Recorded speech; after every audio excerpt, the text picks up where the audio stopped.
We're recording now. Oh, we are? Yeah. Okay, we're live. No, we're not live Oh. because I have a shitty internet connection. Oh, okay.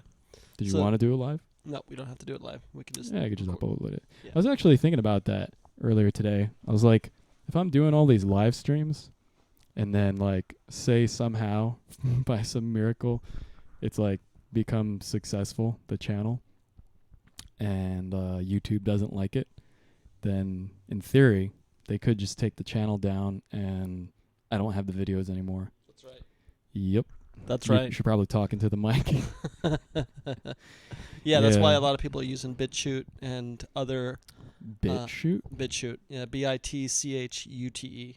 Wait, if you say just the word CHUTE, how do you say it? Shoot. But you like BitChute, like you Did I like say you that? yeah. Did I say BitChute? I thought I said BitChute. Yeah, you do it with another word too. I can't remember what the word is. White. Did I say white? Nah, White. You're not that white. I don't think you do that. What's his name? What's the guy that's not Richard Spencer, but the really the scholar of white identity politics? What's his name?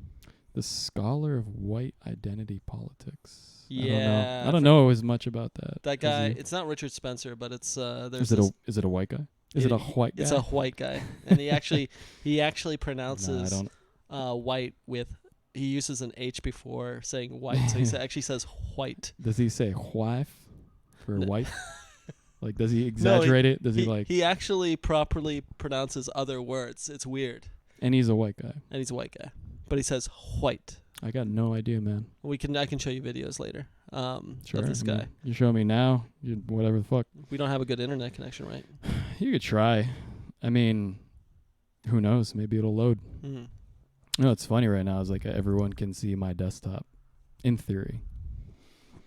They can see your desktop in theory? Yeah, like this desktop is what they're seeing right now because we don't have a video camera. Okay. Yeah. So that's that would be probably the next step if I ever wanted to do like a video setup, but I guess I never felt the need to. Well, I think because you get a lot more attention if you have a picture in front of you, whatever. Even if you're just having a dialogue or a monologue. Did you say tension or intention? Hear what you said. No, not tension. No. You get a lot more attention. Attention. Wife. There's no aspirated consonant before. So I think there's something to having a picture so that people have something to look at as opposed to a blank screen. Okay. Maybe we should find a picture. Yeah. Let's find a picture. But you'd have to have it without any copyright issues because if you're going to be making money off of it, potentially. So we got to take a picture of ourselves. Yeah. Or you can use that, like something, you can take a picture of one of the pictures on your wall. So you have a picture of Sup over there and you can use that as your icon. Oh, it'd be cool is if we had like pictures of ourselves and then they like lit up whenever we were talking. That would be awesome. How would you go about creating something like that? I don't know. I got to figure it out, man. It's got to be. Sure, there's a way to do it. Yeah. I know how to video edit a little bit, but that's next level.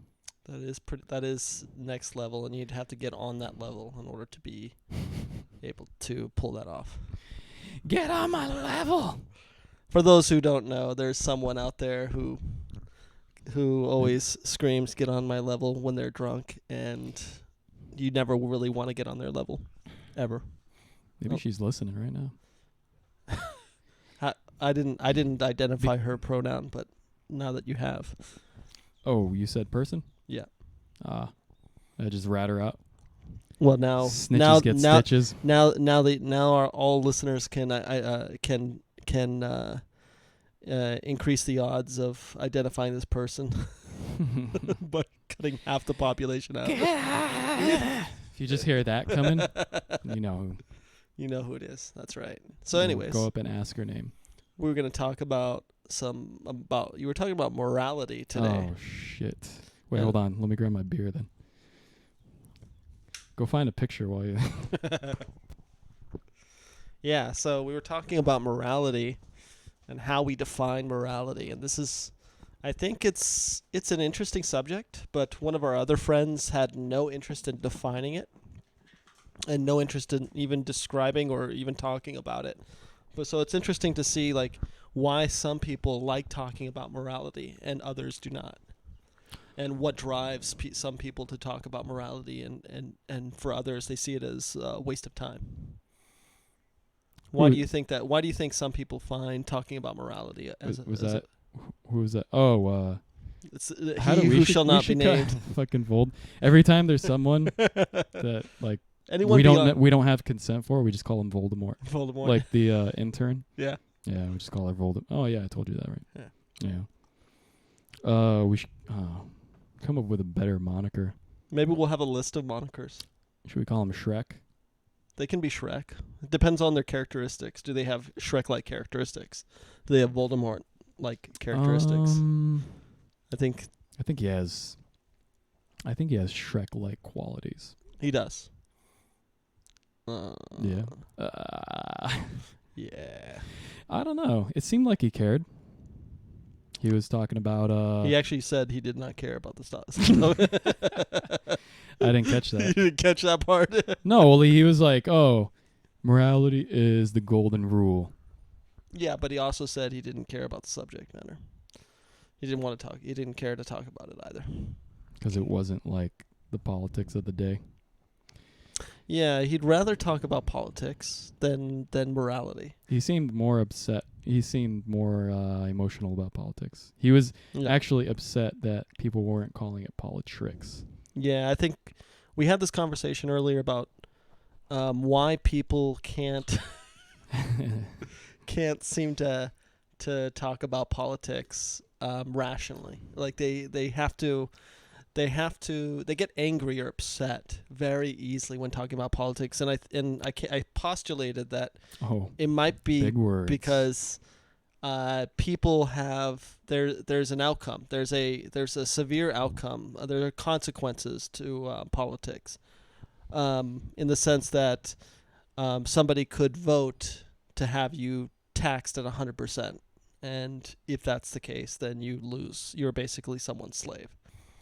But is there more than just like it makes sense with money, but then it seems like a lot of stuff isn't even about money. Yeah, like Kavanaugh. We have someone else who shall not be named who flipped out about Kavanaugh. Let's just start numbering them. Voldemort's 1 through 50. But it also has to do with that person's sense of like that person is pro-choice, and so that person wants a particular outcome because they don't want to have the government control what they see is what that person sees as a right to end or terminate a fetus. A fetus. Sorry. A thesis. A thesis. I'm aborting your thesis. Terminating a thesis. Get out of here.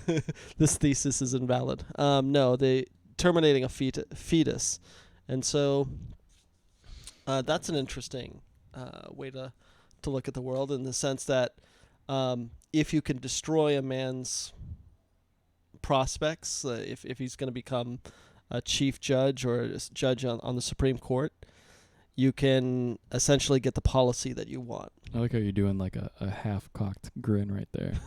It wasn't a grin. It was like a...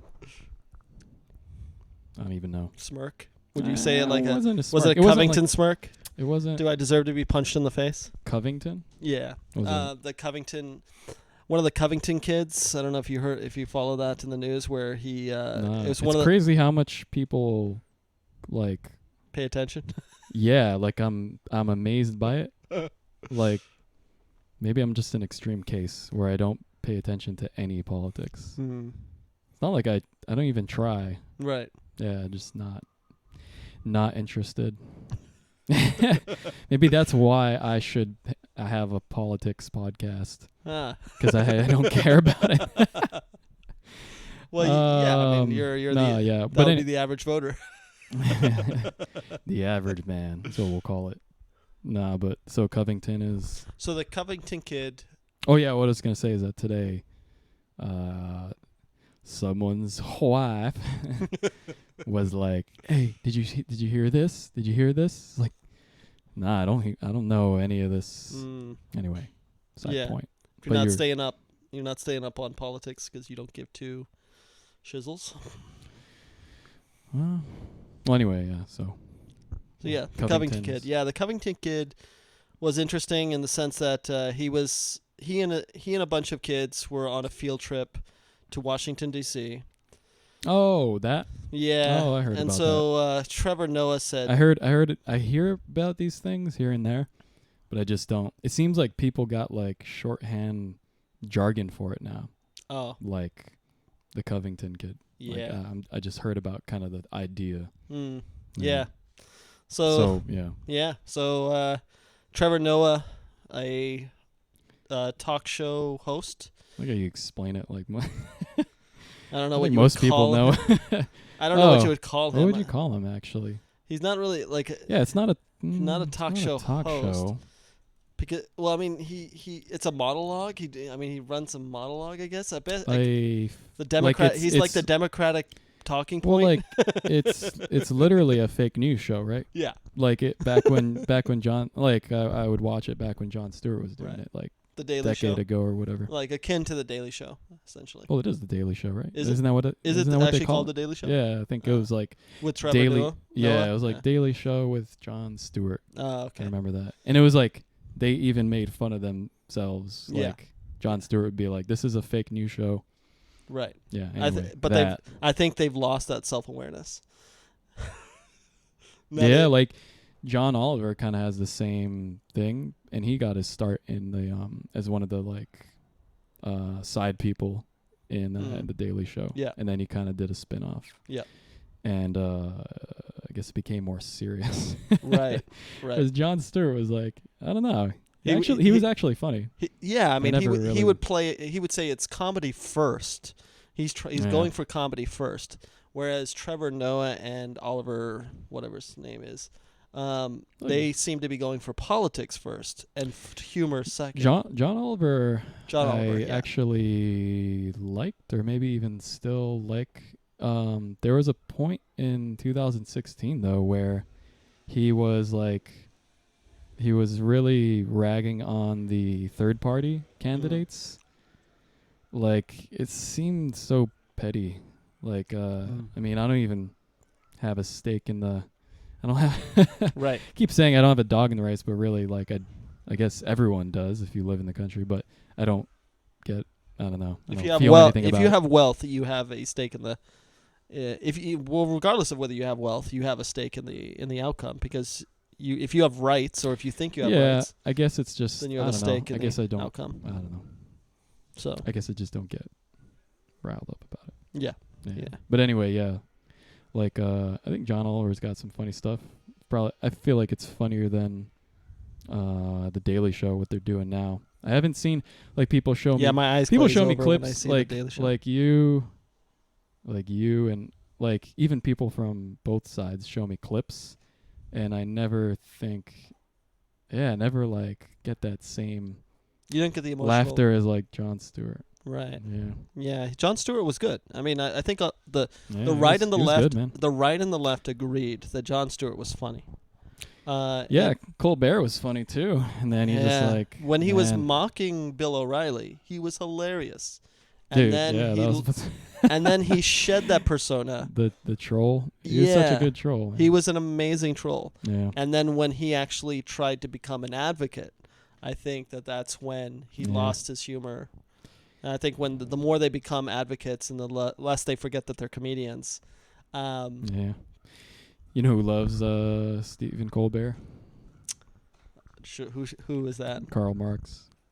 Nah, I mean not actual Karl. Codename Karl Marx. Codename Karl. That should be the name. Yeah. Codename Karl.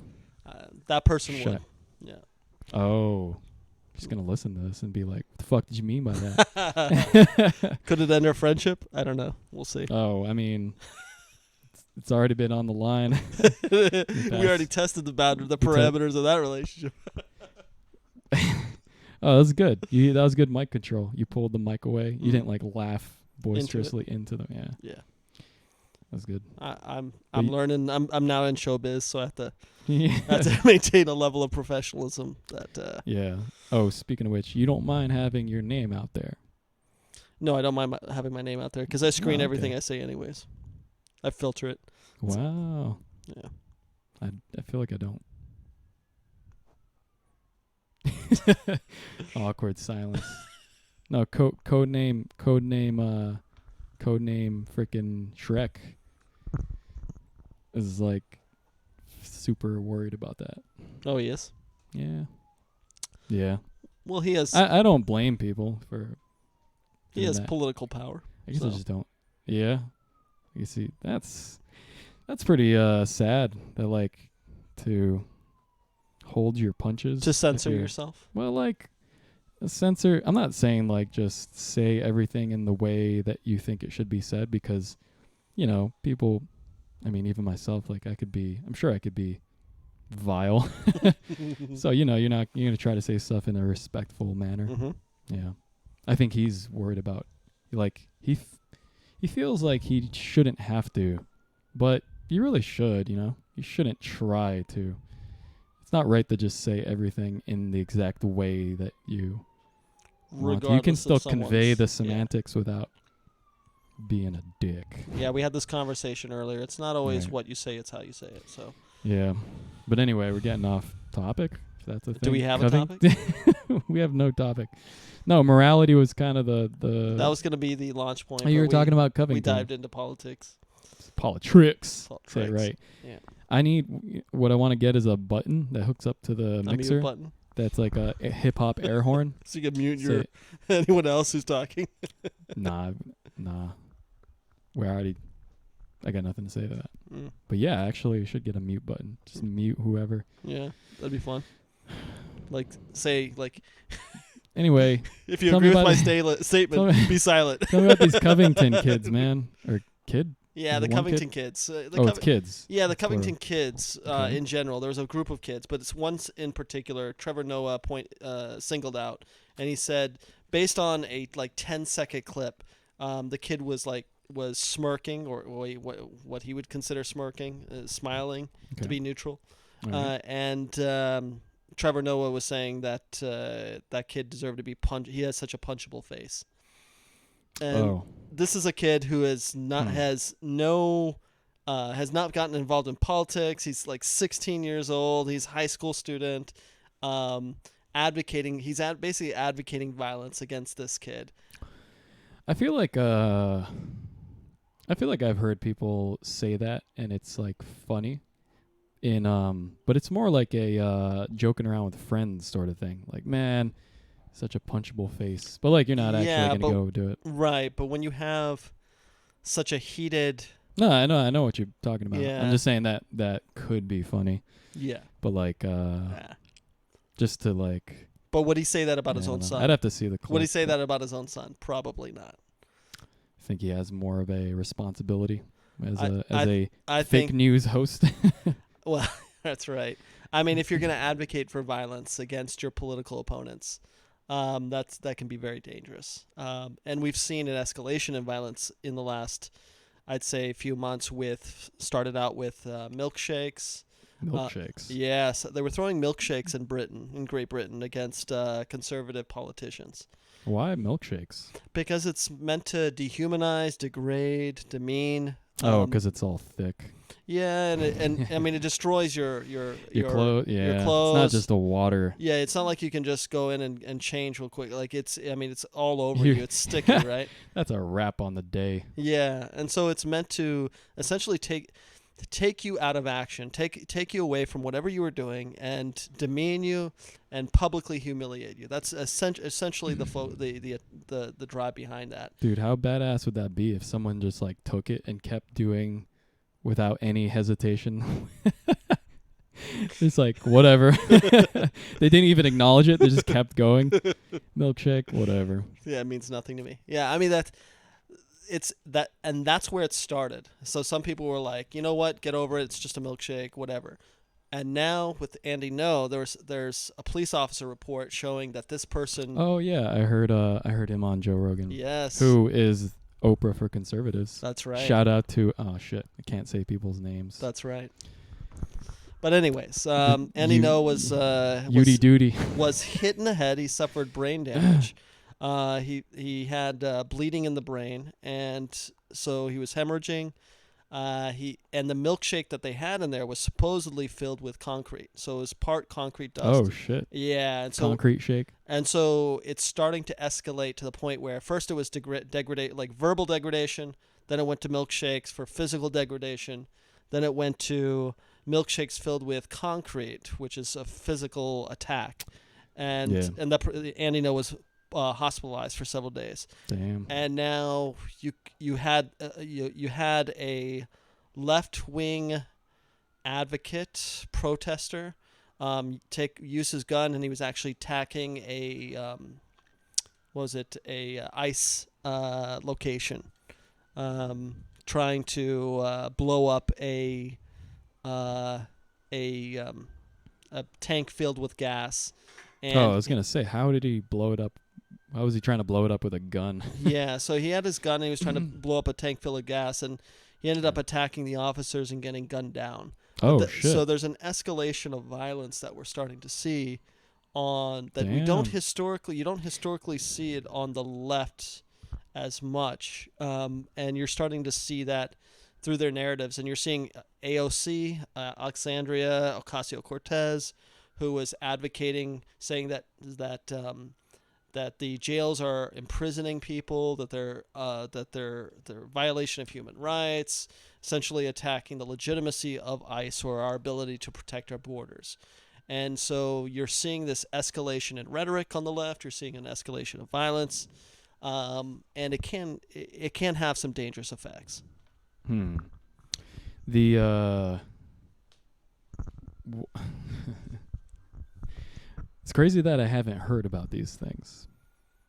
I feel like that's a big thing to like try to blow up a building and then get gunned down. Yeah, that's it. I heard about the Portland thing. I guess because Joe Rogan. Yeah, so it's like that one's kind of a.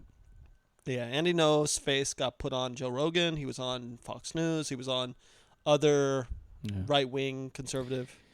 So I only listen to the audio of podcasts, and it's kind of funny because like Joe Rogan was like making jokes, and the dude just sounded like no laughter, super serious. I guess that's understandable, but it's like, yeah, damn. I don't know whether he was funny. I don't know whether Andy No was funny before, or if it was, or if his behavior is a reflection of the physical violence that he experienced. Oh yeah, I mean, could be. Yeah. Yeah, physical violence will change you, man. Yeah. Yeah. All for the sake of morality, I guess. Yeah. I mean, if it and that's dovetail into our discussion. I guess morality. one question I got is morality like the main thing? Is it the only thing that determines political, I don't know, affiliation? Because it seems at least pretty big.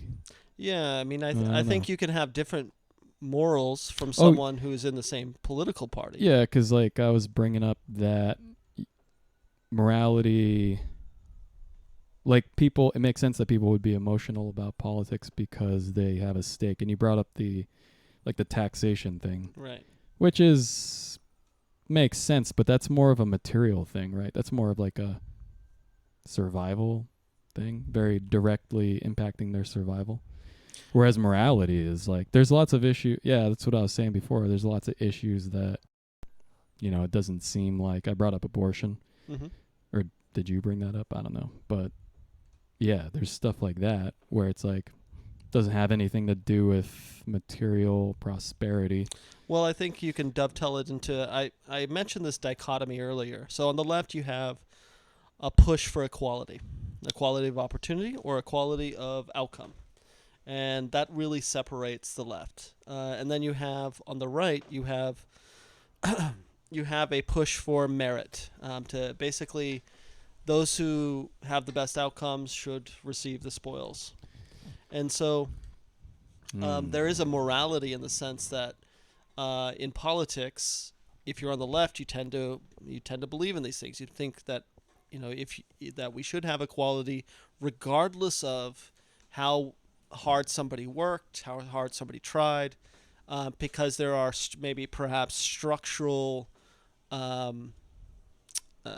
weaknesses, that you might have racism, you might have sexism, you might have all of these structural inhibitions that do not allow somebody to live up to the fullest of their potential.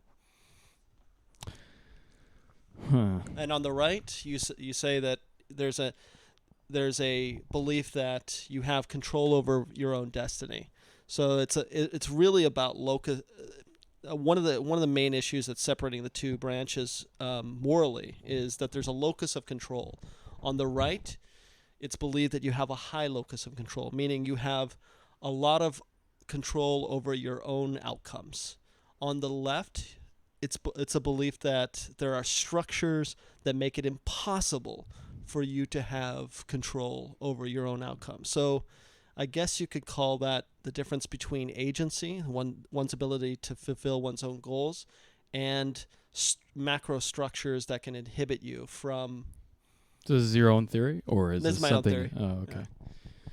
Oh, okay. Well, can't name names, but we could think of examples. Yeah. Well, what about someone like me who's kind of, I don't know. Who are you? I don't know, man. What are you? Who am I? Politically? Where am I? Yeah. I don't know. Center, I suppose, but What does that I mean? like to think I transcend. You transcend. You're a meta. Jesus. We got your screen name, Your meta. definitions mean nothing. You are a meta. Yeah. There we go. That's a name for the podcast. Metacast. Metapolitics. Metapause. Metapausal politricks. There you go. Metapolitics.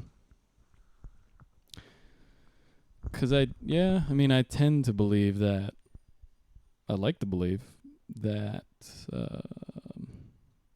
there's things that are in my control. Or like, I guess I just look at it like it's not useful to think that there's shit that's out of your control. Even if it might be true, it'll prevent you from trying. So I guess I just don't even see it as a useful thing to even think.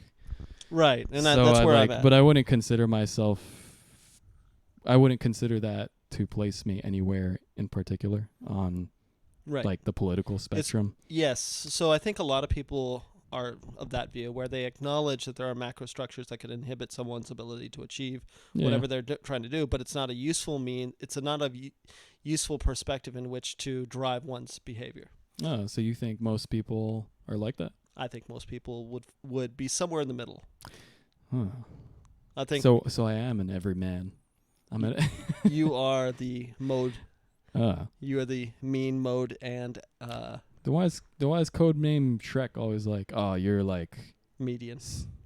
What does he say about me? Does he call me objective or like center? Robot? I guess he says robot. Unfeeling cyborg. Yeah. Wait, so how do we start talking about this? We were talking about morality. Yeah. And so I think that's... But then you think that's agency the underlying plays a role in morality?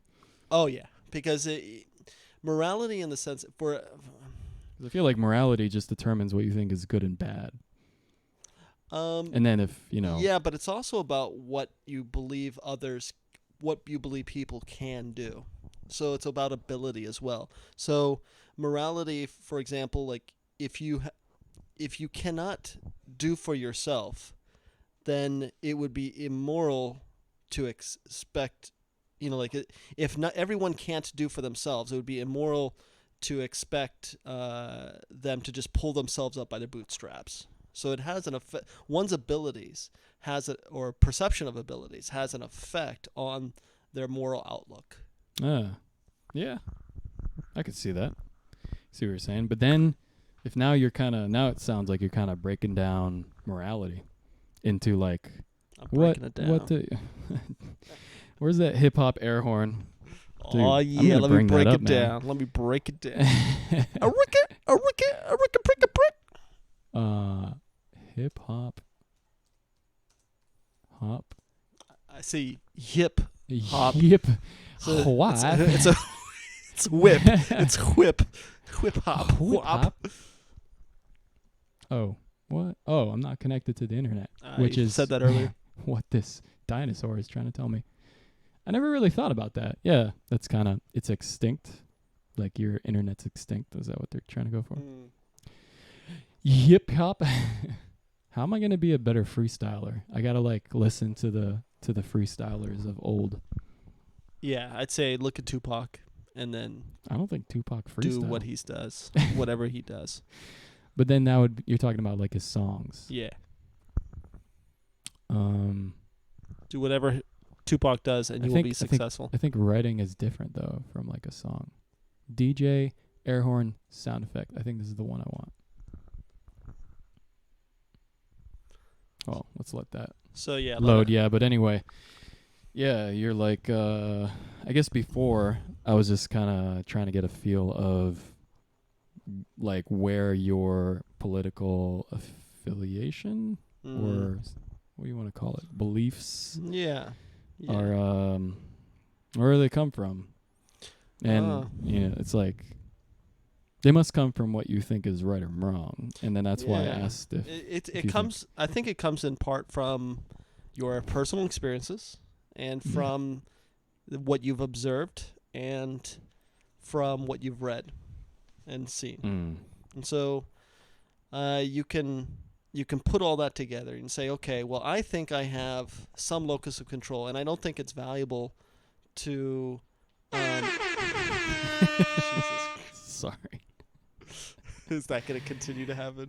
Nah, but every time you press play, that'll happen. So if you ever say something like a mic drop, just hit that. Oh, okay. That's good to know. I'll leave that. Yeah, right here. Right here for you on the replay button. Thanks. That's helpful. I want a button, like in a physical button that connects, that has that sound. To the horn? Yeah. The air horn? Yeah. Sound effect, DJ air horn. Is it actually a DJ? Sure. Do they need to have a DJ, or can it just I mean, be an air horn? yeah, I don't know why they throw that DJ in there. That doesn't make much sense. Yeah. But anyway. Yeah, that makes sense. I mean, it's based off what you know and what you've experienced and probably what you've been told, right? Growing up in your culture. Yeah. Like my intern seems very much affected by the weight of her culture. It's like, yeah. But then, wow, that's kind of interesting to think about. Because my culture hates me. So do you feel like you're a member of that culture? Yeah, that's the funny thing is one of man, it's hard to talk about like just friends without saying their name. Professor X. Is that the next big Professor X? Yeah. Who the fuck is Professor X? I don't even know who the fuck you're talking about. X-Men.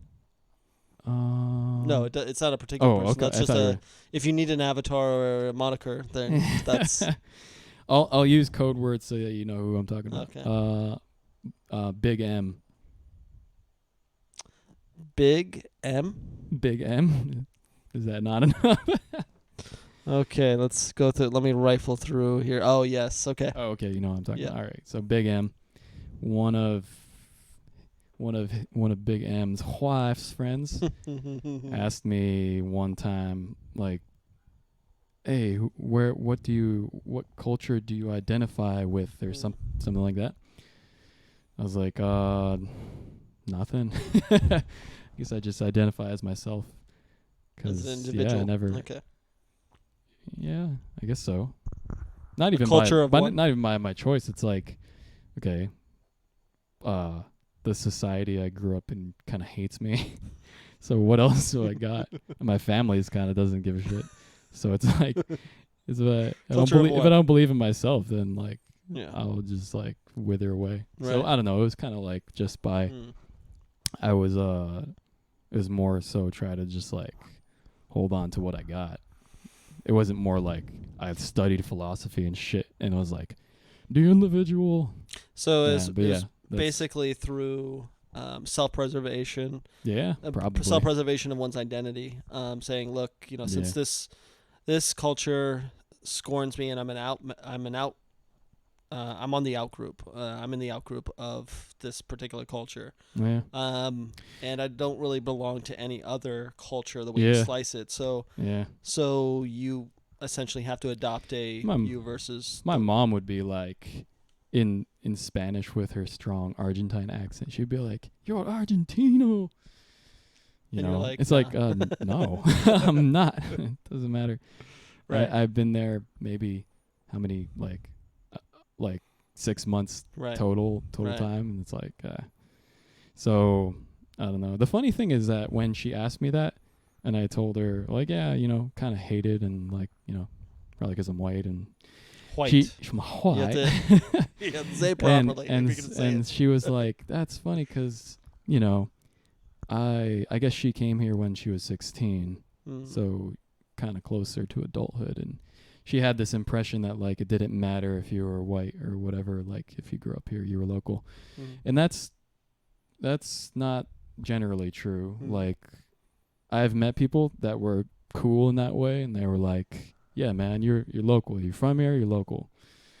But then a lot of other people were like, nah. Well, not explicitly, but like, you get a fighting with them, or like they don't like you, right. And they call you stupid owl. You're like, right. It's pretty clear why they don't like you. Yeah, they don't hide their intention. Yeah, no, their it's views. not like I'm guessing at it or anything. Yeah, you're not presuming anything. Yeah, but anyway, I guess what I was trying to say was like I could see your knowledge, your culture, experience. I think your own personal experience. Those things probably play into morality and the experiences of well, I guess that's where knowledge. Yeah, comes I guess in. you're shared. The experience shared of others knowledge. and the experience that say your parents passed down to you, or your friends. Yeah, just parents, people friends, telling you what happens to them. Yeah, absolutely. So, with that said, we figured out where morality comes from. We solved it. We should call up all the philosophers and just tell them it's done. We got it. It is finished. We should just end it right here. We open our chest. It is finished. We have a tattoo titled "It is finished" across our chest. But then the funny thing, so if you identify that it's very unique to each person, then one thing that I've been trying to understand is like why I could understand why people get emotional. But I guess I just kind of answered my own question, is that maybe if you don't realize, if you're not aware where morality comes from, you don't break it down like, oh, it's from personal experiences, from this, it's from that. Right. You don't realize that it's unique. You don't think it's a unique thing. You think it's something that kind of is just universal. Yeah, universal in the sense it's 100% the same with everyone else, and it's not. No. And so if you realize that, then I guess think of it. I guess you have to have kind of a self-awareness to realize that if politics are based off morality largely, I'm assuming here, is my own theory, and if morality is very unique to each person, then it's kind of makes you pause when maybe getting mad at someone for believing a certain thing, Maybe if you didn't break it down like that, maybe you wouldn't think that. Maybe that's why people get so upset about it when someone else has an opinion on politics that doesn't agree with them. I don't get why it's not good enough for someone to be like, hey, this is what I believe. This is just what I think based off what I experienced and my morality. Like, tell me what you think. Right. I don't get. Well, I think people people confuse these two ideas, these two constructs: positive and normative statements. And Shelby Hunt, a famous marketing philosopher, goes into. Can we for Shelby Hunt? Shelby Hunt is, for those who aren't as informed as we are about the intricacies of marketing theory. is a great philosopher, a great scientist with over 50,000 citations on Google Citations. You're not going to start doing verbal citations, are you? 2010, Shelby 2000. Hunt. Oh, God. He wrote a book, and in this book, he distinguishes between positive and normative statements. He's not the first to do this. Obviously, this was done prior to him, but he Obviously. of course. Where's your great poupon? So yes, he distinguishes between these two concepts, positivism and normativism, and positive statements are statements about what is.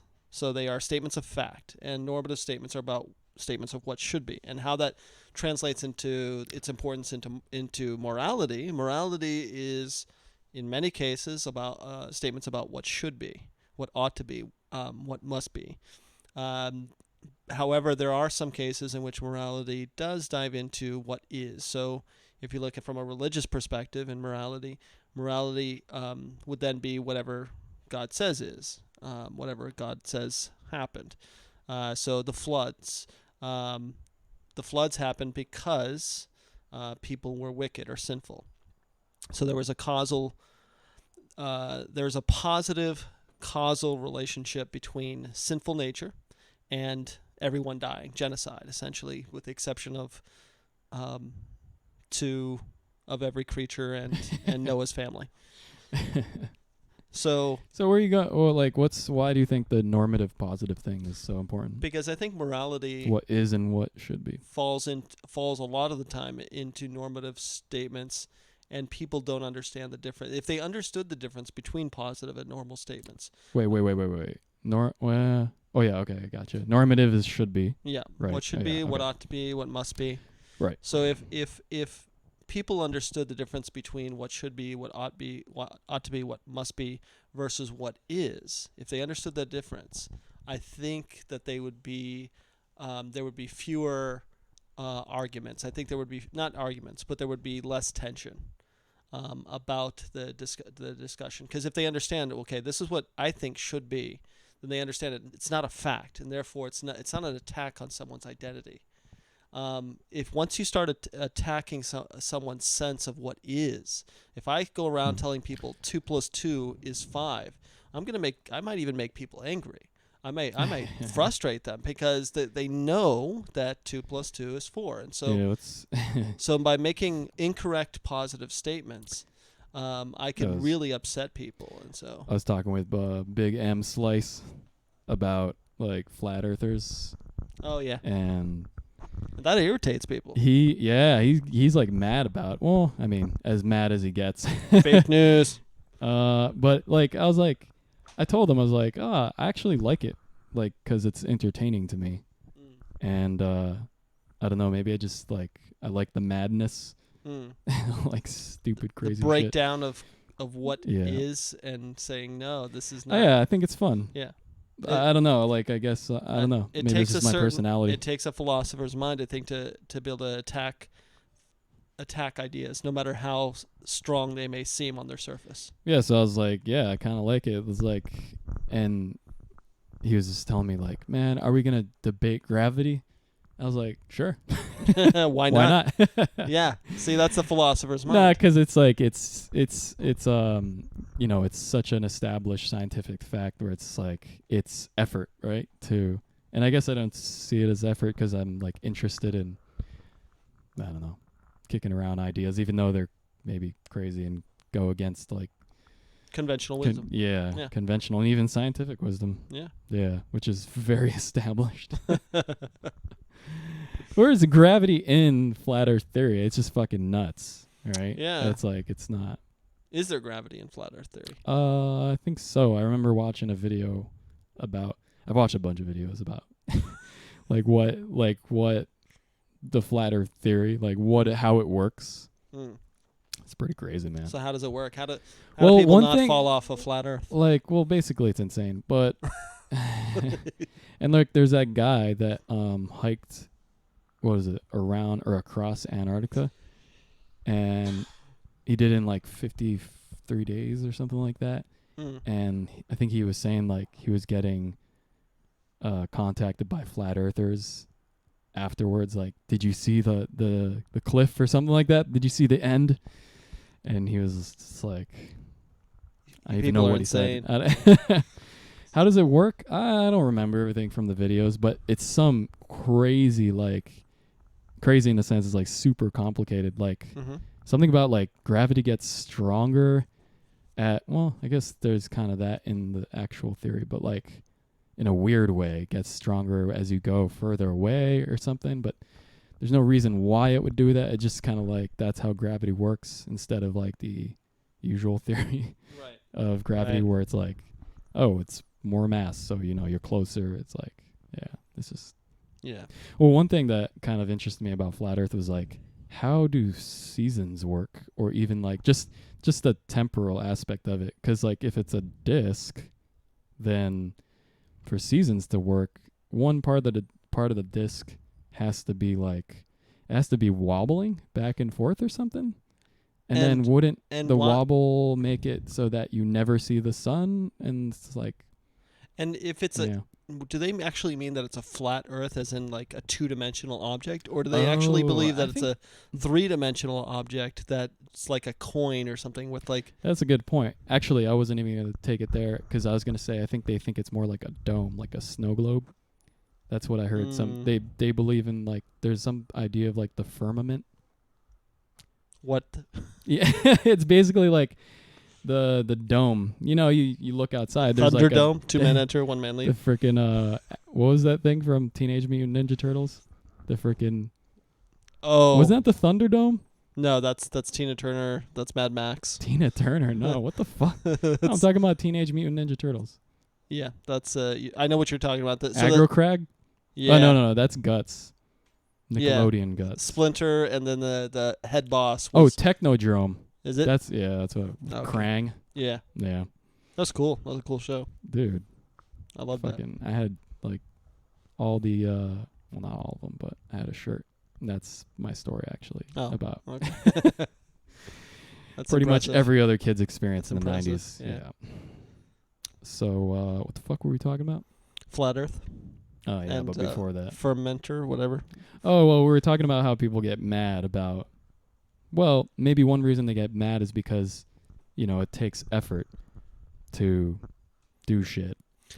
Well, you're questioning somebody's sense of reality. I think if there's one thing that I can't fuck with philosophically, it's really, as far as human behavior goes, it's the law of least effort.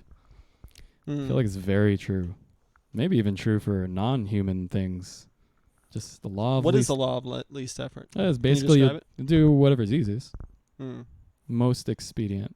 I think that doesn't seem to describe a lot of human endeavors, though, because they tend to I don't think it's the only law because they're not. Yeah. Because humans aren't always rational. There's bounded rationality, right? So I don't think it's the only law that exists. I think the way, if you take an evolutionary perspective, I think the law of least effort came about because we started off as animals. Yeah. And so we're still animals, right? Did we not? When did we stop being animals? I guess. Yesterday. Wait. Last week. You know what I mean? Or no? Should I explain that? I mean, self-conscious. That's what I'm saying. Okay. When did it become sentient? The beasts, let's say. Okay.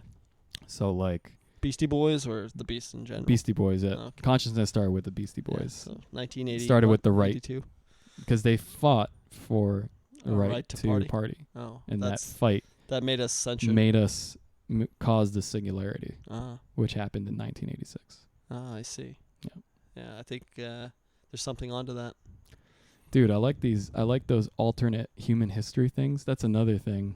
It's kind of weird because I'm very it's like Sliders. You're talking about something like Sliders, right? It's weird. I really heard good reviews about Sliders, but I never watched the show. I watched an episode here and there because it was always on. I think the first 1 or 2 seasons were amazing, and then after that, whenever they stopped it and then they came back, and it just sucked. But before they stopped it, before those first 1 or 2 seasons were over, it was amazing. I think I heard that. Oh, actually, I think I heard that from you. So.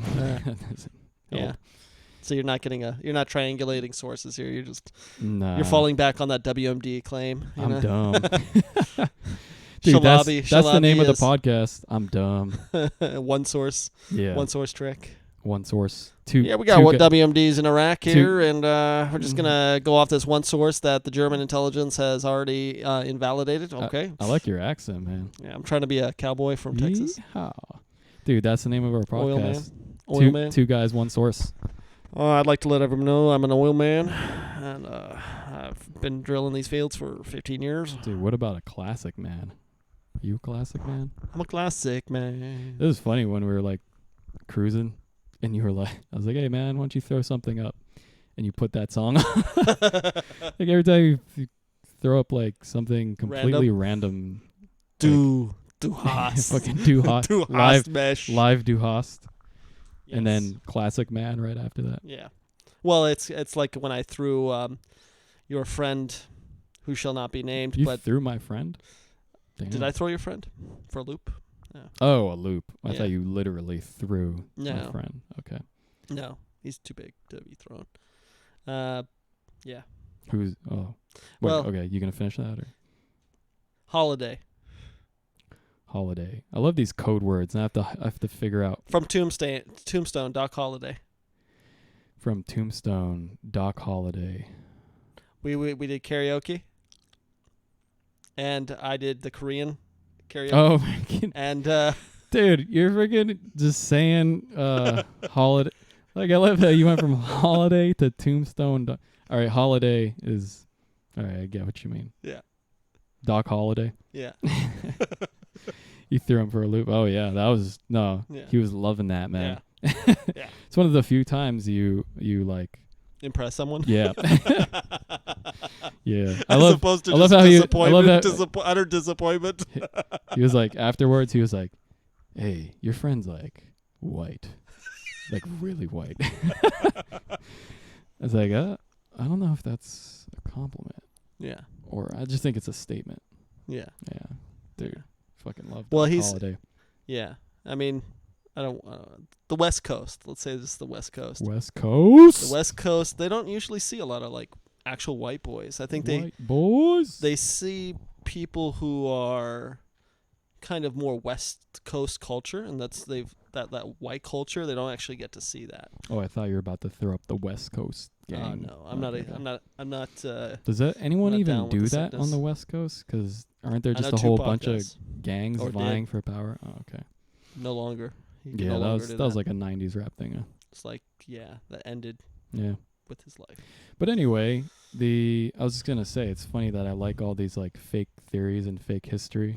Yeah. 'Cause, Why is that? I don't know. You like to toy with ideas that I do. Because I do like science, I guess. Yeah. Like hard science research for a living. it It's not kinda only weird. doesn't hurt your identity, it actually builds it. Would you say? Yeah. I think if you're trying to build theories, you got to be open to kicking around craziness. Yeah, you have to be open to being wrong. tolerate. Oh yeah, that too. But I also like think- really understand why something might be wrong if it is wrong, Right. and not like really get worked up about it. Sticking to your guns doesn't really work in science. Yeah. Sticking to your guns. Yeah. Got to be down with the. But I guess that brings us Steel. back to the emotion that's felt by people when they talk about politics. Karl Marx. Karl Marx, man. Yeah, Karl Marx is certainly emotional, and that could It's funny drive. because she might listen to this. You never know. You want to say something? Yeah, I do.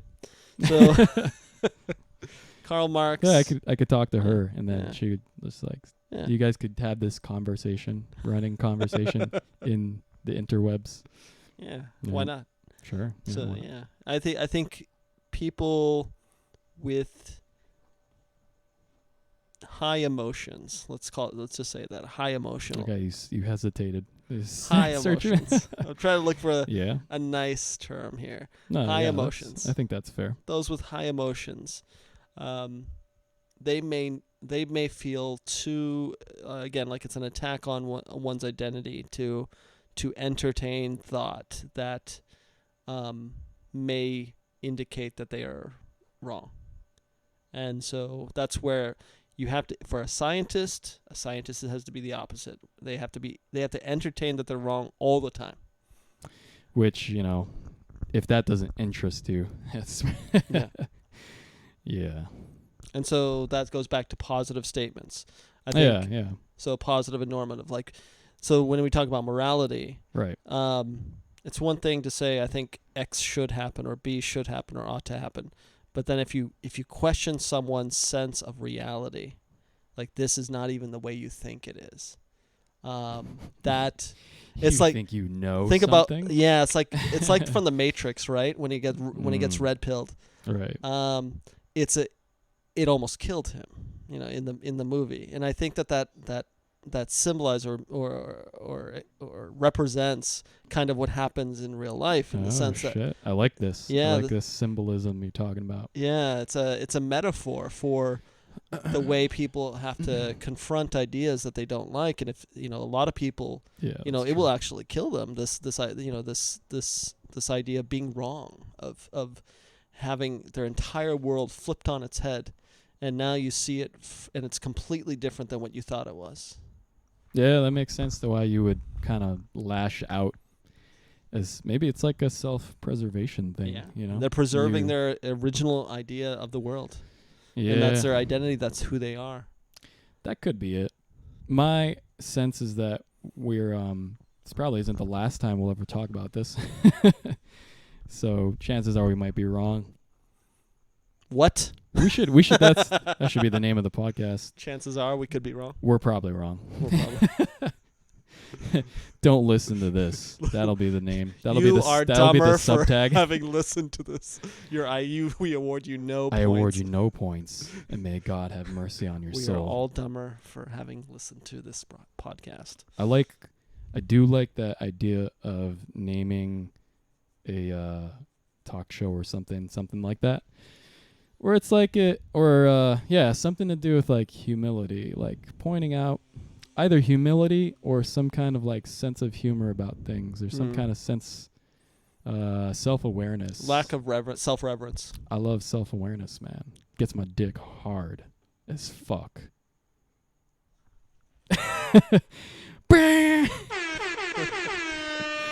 Hey, you're getting it. That was a perfect time. There's like a dramatic pause, and then that's why we need the button. You just slam it down. Yeah. Yeah, because I get too excited and I have to scroll over. It's just fun to slam down a button, Well, you could actually mix a lot of this stuff digitally, but it's just kind of like easier to have knobs and shit. Yeah, what's his name? The original podcaster, the filth of filth. Fucking Tom Green? No. 80s. This guy was Jocks. Howard Stern? Howard Stern. Yeah. Dude, he's still going. Yeah, dude, he's freaking. He's the original. He's made man. He's the OG. He's enshrined. He's the OG of just talking about anything. I liked Howard Stern. You know who I liked more than Howard Stern though was Larry King. Why did you like Larry King more than Howard Stern? I just liked. I don't know. He just seemed like a classic man. He just like. Well, I like Howard Stern, but I felt like maybe Howard Stern was more focused on. I think I liked Larry King more because he was just straight up. I'm a talker. I'll talk about anything to anyone. I don't give a fuck. Like, he would interview fucking what's the Ayatollah or whatever? Some, Did he? Yeah, like some bad guy or whatever. And then, the next day you'd like interview like a fucking like Tina Turner or some shit. Or a midget porn officer. I guess I just like his versatility. Yeah. Granted, I maybe I haven't heard enough Howard Stern. Maybe he is better. Maybe I just saw more of Larry King. Yeah, I don't know enough about Larry King's interview style. But yeah, I like the if you're looking for something more like debaucherous or raunchy, which I appreciate as well. Yeah, I like it when they go low, because I go low too. Because then when you they go high. low, I keep going lower. I can give testimony to that. I heard the root of the word testimony or testify has to do with Testicles? the testes. Yeah. Yeah. I was just guessing there. Total random guess. Like okay. pretty, yeah. That's what I heard. And that's because? Oh, like why? Yeah. it's like I think it's like a biblical thing where it's like the there's root like, cause. there's like that's how you would know someone's serious. Like you would do an oath by like grabbing them in the testes or something like that. Okay. That's what Like, that's so what I yeah, heard, 'cause man. if they fail to tell the truth, they're It's like you could just squeeze right there. It's like life ender. you gonna lie to your balls, man? So it's the ultimate truth teller. Dude, your balls don't lie. Yeah. Ever. Well, no, I'm sure they do. No, they lie all the time. Yeah. They could actually I think a lot of lie men can pretty well. testify to that one. Testify? Yeah. No, I wasn't trying to wrap things up or anything by saying this isn't the first time we'll talk about morality, but I think it's an interesting beginning we got here. A good seed. Yeah, we talked about locus of control. We talked about that might be a thing.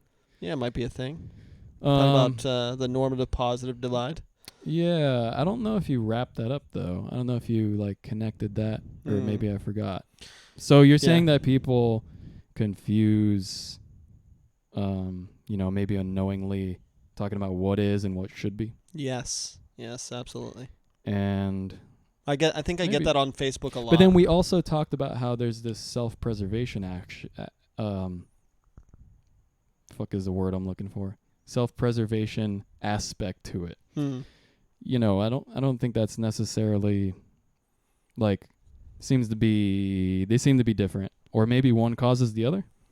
Maybe the self-preservation leads to people confusing those two, but actually I think it's more just like not really being aware when it comes to confusing normative and positive statements. Yeah, I think like when I have debates on Facebook, they tend to center around people have rights, or this is what should be, this is what ought to be.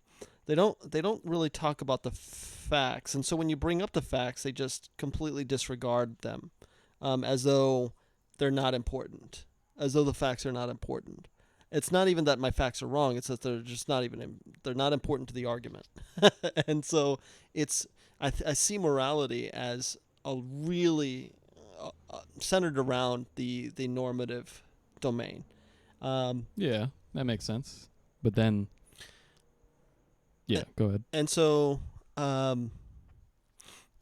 so when you look at, what should be, what ought to be, what must be, and you tie it into what you think somebody can do, the locus of control, then you look at what somebody should do, what somebody ought to do, what somebody must do, what somebody can do. I think all of these are the central pillar questions, if you will, of morality. And so I don't have a lot of answers, but I think that that's a good place to start. Then why the fuck are you talking in the first place? I thought this was just... Oh, you wanted the answers? I wanted just spoon feed it to me, man. Oh, okay. Just tell me it straight. Okay, so this is how morality works. You kind of... But I guess that brings up another point, is that you kind of have to want to... you got to think about it, right? Otherwise, you're just going to be a puppet to someone else's beliefs of what they think. Or like good examples, like when you're a kid. You just kind of believe what your mom and dad tell you. Right. Santa Claus is real. Oh, okay. Sweet. Nice. Dude gives me gifts for no reason. That's great. And he has my dad's handwriting. What the fuck is this all about? And Dad has cookies crumbles all around his chin. Those same ones that I fed Santa. Amazing. What a coincidence. Yeah. So I think morality has to do with very much on the normative side. So here's one thing I wanted to bring up with you that you brought up before, is that you were talking about justification. I don't know where that kind of plays into everything because, well, I guess you kind of know what I think about justification. It's like there seems to be some kind of end at some point. Right. Like, yeah. What's the, What is the end? Well, like you're saying, you would say things like, that's why justification is so important, and it is, but I don't know how far it can really, like, it seems like ultimately it's got to be something you feel. morality. Like, you can have a personal experience, and if it goes against what you currently believe to be moral, Mm-hmm. like, oh, I think this is good, and then it happens as like, oh, this is not good. And So I'm not so sure. I'm justification not can help certain you that change. morality is outside the bounds of justification. Yeah, I don't think it's outside, but I don't think it's necessarily like the only thing. It kind of made me feel like you thought that it was the end all, like it was king justification. I think it's maybe one of several pillars. Well, I mean, in order to view whether you should adopt this code of morality, a set of rules, and this is I'm going to define morality here. Okay. The application of a set of rules to create value.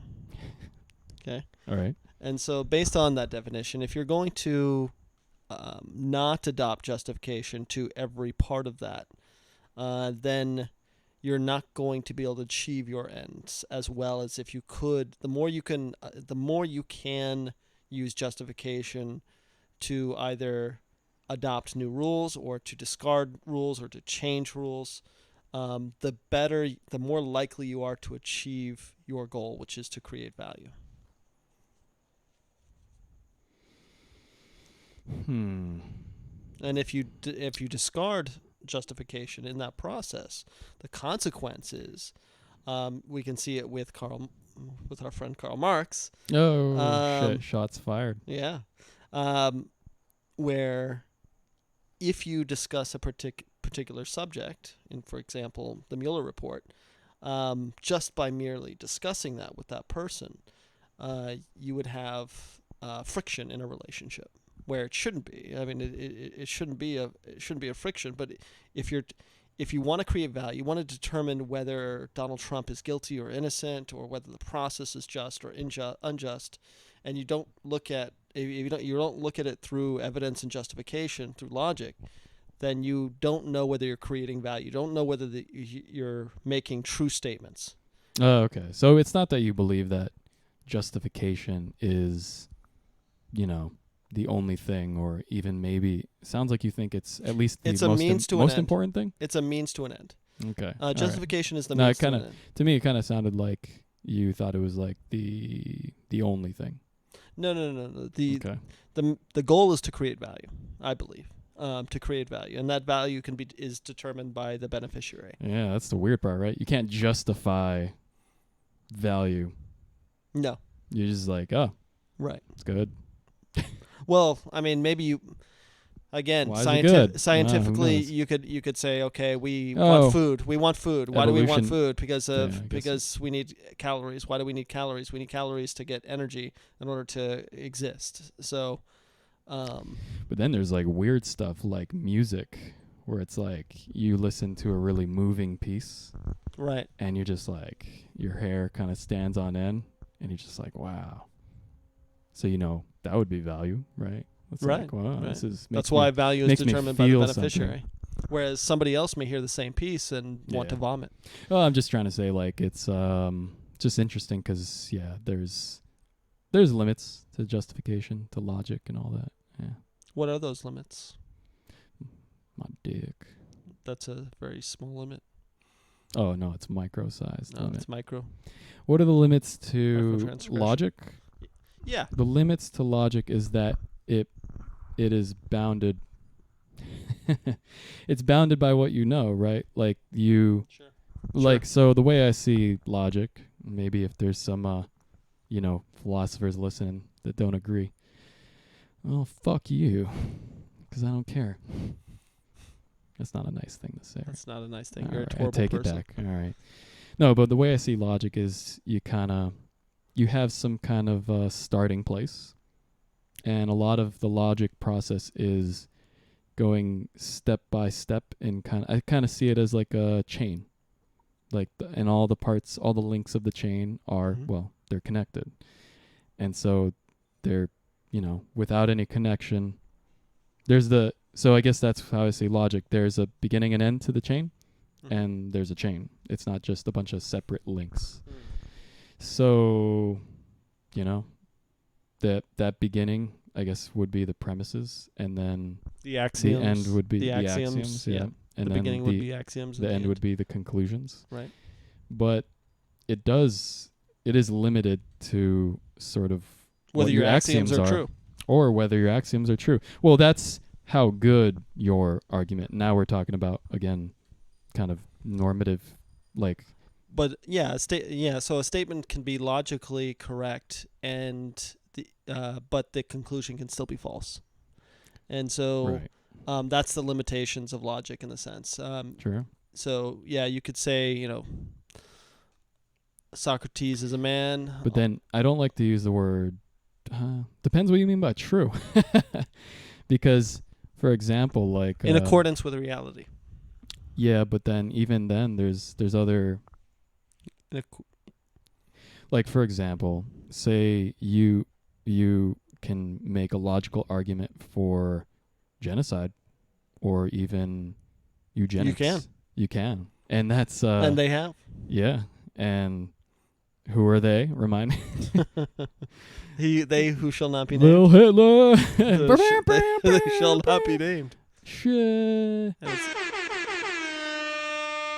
Did I just hip hop air horn? But they're absolutely morally reprehensible. Sure. Yeah. I think that kind of points out a definite limit, right? Oh shit. Infinite air horn. That's what I like to see. And this fucking grinning. What is this guy? Is he a DJ? He looks like the guy from Street Fighter, the ultimate boss. M. Bison. And Bison, yeah. Yeah. But yeah, that's I'm sure you kind of already knew that. You're probably just asking me to bring it up. I mean, but yeah. So the limits of logic are bound by the axioms themselves and the right. And the just amount of information you have. From just a technical standpoint, from an argument standpoint, those are the literal limits. It's bounded in kind of what you know. Right. And how true, depending on what your definition, whatever your definition of true is, how true your starting points are, your axioms are. Right. But then another maybe not so much like an argumentative limit to logic, but like a more it's a growth limit. Like being too logical or trying to require too much justification might prevent you from being creative. Because I don't think there's anything logical about being creative.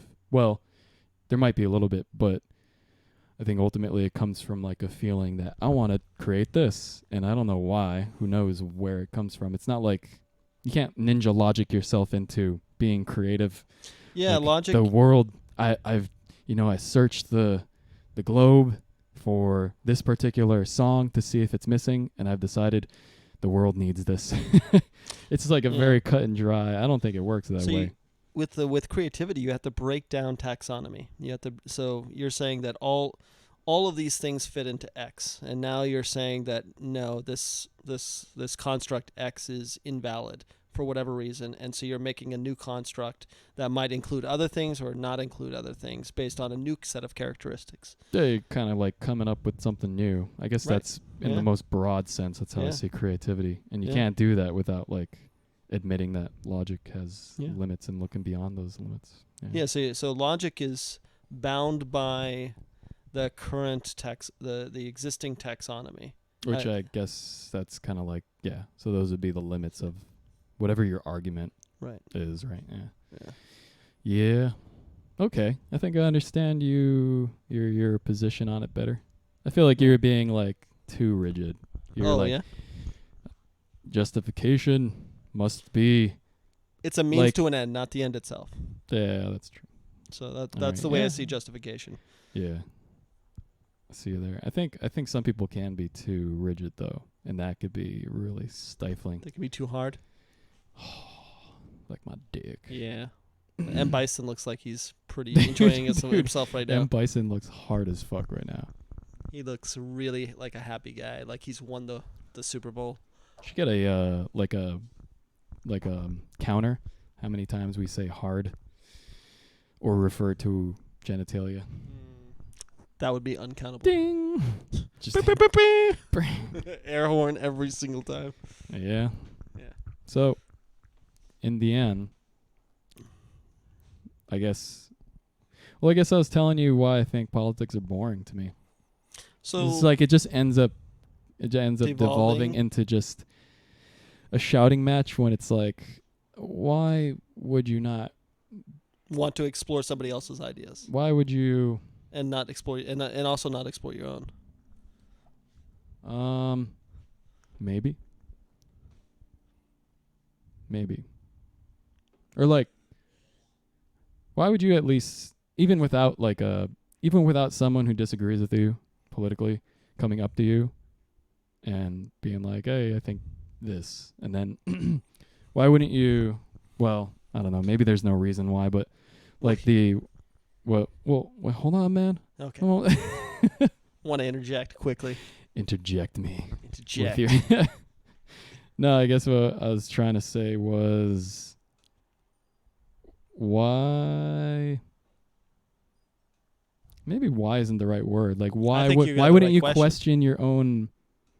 Why wouldn't you realize, or why wouldn't you think about where your politics or your political leanings even come from in the first place? Because you're trying to protect your own identity. Protection is one of the 4 motivating driving forces, according to a couple authors who have studied human motivation. And so they look at protection, acquisition, bonding, and comprehension. Protection is one of those 4 basic driving forces. So maybe they're trying to protect their own identity, as our friend Karl Marx, would like to protect her own identity. So it seems to be protection is a very strong motivating force, and protecting one's own worldview is if you don't protect your own worldview, what would happen in that case? If you're open to every single idea that came across you, how would you be able to orient yourself in the world? I guess that's I don't know, maybe it's my weird personality where, like, when a weird new idea comes along, like someone makes an hour-long video about an alternate version of human history and Atlantis and time-traveling space Jews, I'm like, fuck yeah, I want to hear more. Tell me more. It doesn't mean I think it's true. I just think it's fucking wild and kind of cool that someone would, like, take the time to put all that shit together. Maybe it's just like I don't know. So I guess it's hard for me to. Maybe I'm guilty of the same shit that makes people not want to question or like. Is there anything that someone could say to you that you would eventually you would make a snap judgment like this person's insane, or and you would immediately block off their ideas? Well, I won't say like. I don't know. I have no idea. Have you ever experienced that? Maybe with like a homeless person or someone who just like obviously seems insane. Yeah. Yeah. Yeah. So there are cases where it's like, where you can relate. Yeah, that's funny. So my desire for insanity is somewhat bounded. Yes. Or not desire, but like interest. Right. Well, like an Aqua Teen Hunger Force. Like, why do I think that's funny? Right. Or it's just completely random. Right. Fucking crazy. Right. And most people don't like it because of that. So maybe I know it's going to end, and I can see that it's only 10 minutes long, or maybe there's no like negative ramification. You wouldn't need to adopt any I guess I don't see my okay. Well, yeah, I feel no need to adopt it. Right. But maybe if somebody didn't have the evidence to support their case, then they might feel compelled to adopt another worldview, and therefore that could they need to protect their worldview by simply not hearing the arguments in the first place. I'd like to ask people actually, like, who are really like passionate about. Well, I guess you're passionate about politics, but you seem to like I guess I like to ask people if they where they think their thoughts come from. Right. Yeah, it's like Why are they do you think passionate? that you actually like are turning a crank and there they go? Cuz it's like once you realize that, you're like, "Oh, maybe I shouldn't like put so much of that into my identity." You got no idea where it comes from. Yeah. Yeah, like why would you? I don't know. I don't know, man. Hmm. Well, yeah, it's just Do we end on an I'm air at a horn? loss. Do we end on an air horn? Bam! Oh, you want to end it? No, we don't have to, but I figured that would be a good Does that stop. feel like a good? Intermission. Yeah. Yeah. You think? Yeah. Stop it there. Yeah, I don't know. What do you think? Unless you have more to say. Something of value to say. Oh, and Bison's back. I think. Nah, I think that might be it. Yeah. I wanted to talk to you about the justification thing. Oh, yeah. And because it's kind of, if you require it too, if you're too strict about requiring it, then you don't leave room for exploring new ideas. Oh, no. But it seems like you don't have a problem with that. I have no problem with when you're at the That's brainstorming or exploration stage. That's basically the problem I have. I don't want to justify anything. I want to leave that to just pure creation. Yeah. And then there you go. After that, I want it to be useful. But that's kind of, but then that's kind of weird. Where justification. Well, yeah, but then that's kind of weird because I was like telling you guys about doing like recording and shit, and you guys were like, yeah, it's got to be like we got to think of like a theme or something, or it's got to be like kind of rigorous from the beginning, or it's like why not explore, and then you kind of like, well, I doesn't even matter because it's a playground, and then you can like. Build off that. The value, there are values to both ends. So to the end that you're talking about is pure freestyle, and that's fine. That has a role to play. Again, that's a creative side. The other side is you can delve more deeply into topics and you can research them beforehand so that you can talk more intelligently about them. So that when you're asked questions about why, say, normative versus positive, why is that important in a morality discussion? Sure. I think as a creative activity or work matures, you start to get more to the other side because you're not exploring as much, although you may have a little bit of that. Right. Yeah. Yeah. So I guess maybe that's why I had the misconception of you, where it's like, seemed like you're maybe too rigid. Yeah, no, I think that I agree with Shelby Hunt in that there's a discovery phase and there's a justification phase. Which is insane. And it's an iterative process, and it's not necessarily linear, like a step, one, two steps. That's kind of, I think that's what led to like conflict between my intern. It was like just being very rigid. I thought, yeah. She sees the scientific method and immediately we like must do 1, 2, 3, 4, 5, 6, 7, 8, 9, 10. That's kind of how it felt. Where it's like, hey, this shit's way more chaotic than that. Way more, especially. Well, I was bringing her into especially the beginning of a project, which is open season. That's like full on 5D Nazi space lizard Alex Jones. Oh, we just got demonetized. Oh shit! Oh, we better hit. Every time we want to say Alex Jones, we'll hit the air horn. Yeah. No. Yep. I think that's it. That's all I wanted to ask you. All right. Sounds good. And that's it. Goodbye. Oh, I got. Don't we have a sign off? No, yeah. The fade out is once you see that, it's pretty much done. Yeah, we should have like a sign off.